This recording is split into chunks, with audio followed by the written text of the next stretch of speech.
So the legislation that established us gave us the charge to look at redistricting as a possibility, knowing that this is something that's been talked about for the last, 20, 25 years, more and more seriously. And so our job is to take, we call them the 13 stipulations. They're basically like 13 big things that were decided that need to be considered in a redistricting plan, and we are charged with doing that research, making sure that all of the important people who are involved in our schools, so that's everyone from families to educators to administrators, have a role in deciding what path we propose, and then of course like what those actually, what the details of all the stipulations that we call them are going to look like in a plan.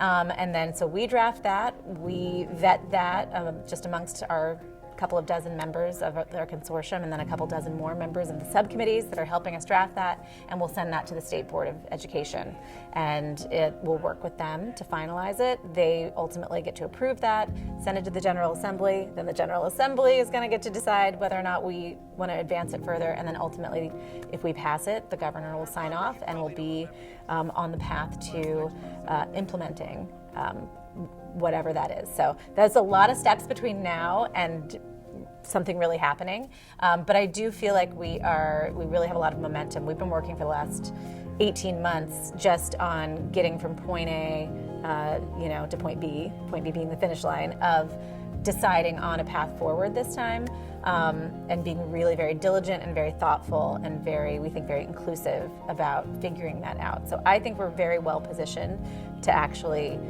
get it done this time. Where we started in May of 2024 was like, let's vote on what we can agree on. And what we could agree on was we thought that there should be 2 or fewer districts governing the city, and that Christina School District shouldn't be one of them. Those were the 2 things people agreed on. So then we came up with 9 options that fit that definition. And over the past year and a half, we've gradually been eliminating some of them for reasons of the evidence that's being provided to us at these meetings and retreats that we've been holding.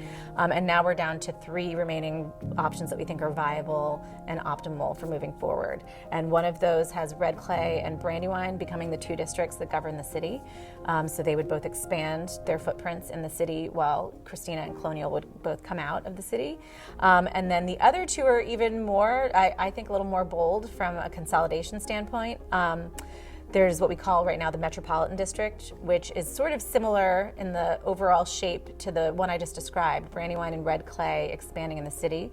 But what that then does is combine them into one new Metropolitan Wilmington School District. So they'd all consolidate into one new district that encompasses Wilmington and the suburbs that we currently know of Red Clay and Brandywine suburban area.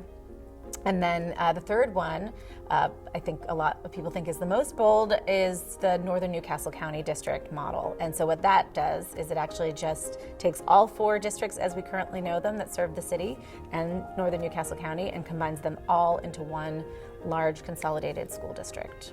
Assuming that we are able to clearly identify a favorite among those 3, that will then go to the full consortium for our November 6th, we call it our full body meeting, to discuss where we've landed and take a vote to affirm if that's the way we want to go. And then at that point, we have a couple of months to fully draft a plan that supports that path forward. And then we'll submit that right in the new year to the State Board of Education.